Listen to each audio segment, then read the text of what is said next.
d'abord de te donner le baiser le plus tendre. En ce premier jour de ta vie de femme, en ce premier jour de ta 22e année. Ce cahier commencé en ce jour prend une intime signification.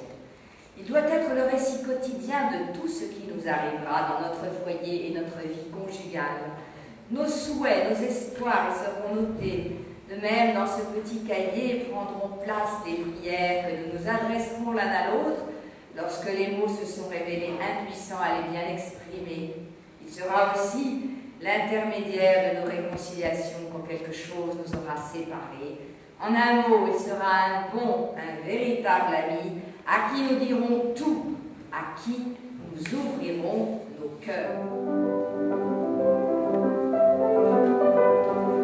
Je suis certainement la plus heureuse des femmes du monde entier. Chaque minute, je t'aime davantage. C'est en toi que je vis, et en toi seulement. Le vin dînait à la maison, les cartes, le Dr. Reuter, Wenzel, tout entier absorbé par les soucis de la maison. Je ne prenais de goût à rien. Comment mes autres trouveront-ils le repas? Sera-t-il accès à mon temps? Robert ne se sentait pas bien et cela me rendait toute soucieuse, mais le soir, nous avons fait une petite promenade et Robert m'a parlé avec tant d'affection que j'ai retrouvé ma gaieté. Mon état d'esprit dépend tellement du sien. Est-ce bien, est-ce mal? Je le sais, mais cela est plus fort que moi. Le 22, Émilie est venue me voir et nous avons passé ensemble quelques heures. J'étais pourtant en train d'étudier. Il ne faut pas que je me laisse distraire ainsi, sinon je ne ferai plus rien de bien. Émilie Riffel est pour moi une rivale dangereuse, car une remarque de Robert m'a donné à penser qu'il préfère ses compositions jouées par elle plutôt que par moi.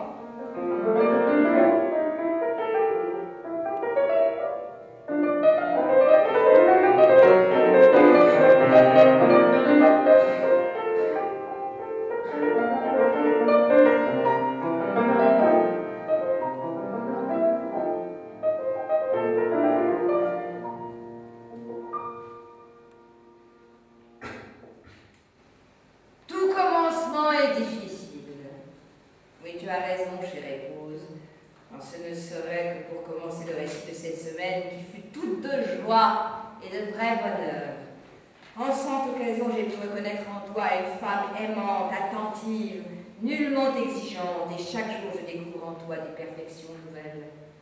Une fois pourtant, nous n'étions pas d'accord sur ta compréhension de mes œuvres. Mais tu n'as pas raison, Clairette. Le compositeur et lui seul sait comment on doit interpréter ça.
Déjà, il ne pouvait plus commander à ses membres tendre son bras vers moi.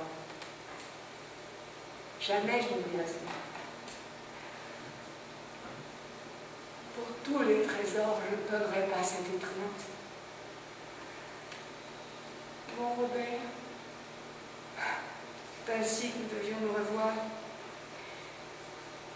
Avec quelle peine j'ai dû chercher dans ma mémoire tes chers traits. Alors je me sentis apaisée.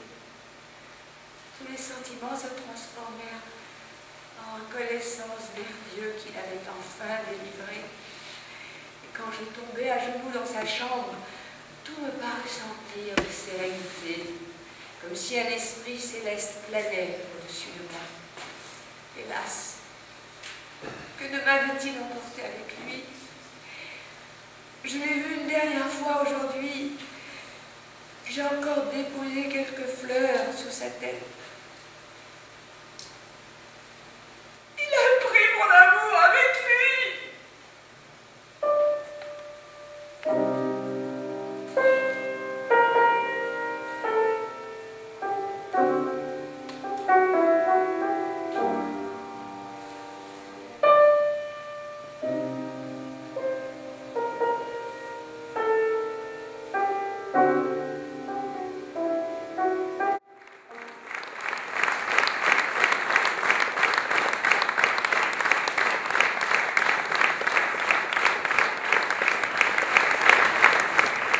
Brigitte Fosset, Yves Henry, merci bien pour nous avoir régalé pour cette soirée. Le côté intimiste de la chapelle, la réponse de la musique, est-ce que ça ne vous permet pas de rentrer un peu plus dans la peau de votre personnage?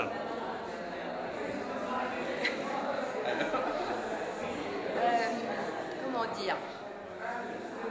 Ce qui est très curieux, c'est que ce texte qui a été écrit pour être lu par deux personnes, ce qui m'étonne toujours chaque fois que je le lis, c'est qu'on a vraiment l'impression qu'en même temps il a été fait pour être partagé avec d'autres êtres, pour plusieurs personnes.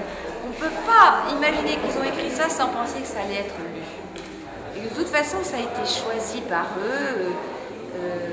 Comment s'appelle-t-elle? Clara a vraiment fait le tri de ce qu'elle voulait laisser à la postérité et de ce qu'elle voulait garder. Donc, à mon avis, ça a été quand même fait pour être lu en même temps. Parce qu'ils avaient conscience, je crois, d'appartenir à un siècle de la musique absolument béni.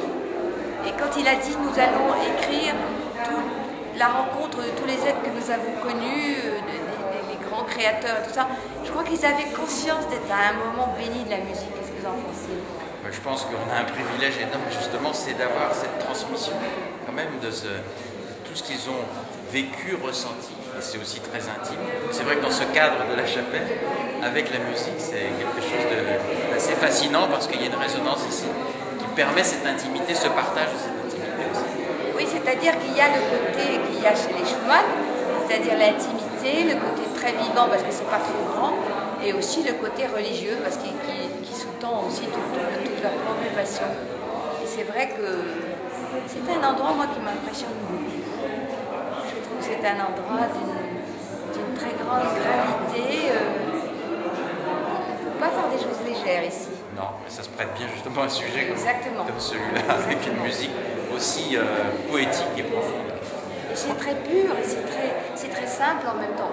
Vous aviez l'air complètement possédé par la musique. Ah non, mais moi la musique, c'est très important pour moi. Je trouve que la vie serait beaucoup plus difficile sans la musique. C'est comme si on n'avait pas d'oxygène, c'est la même chose. L'oxygène et la musique, c'est la même chose. D'ailleurs, on dit un air de musique. Exactement. Bravo. Écoutez, je vous remercie, félicitations et bonne fin de soirée. Merci beaucoup.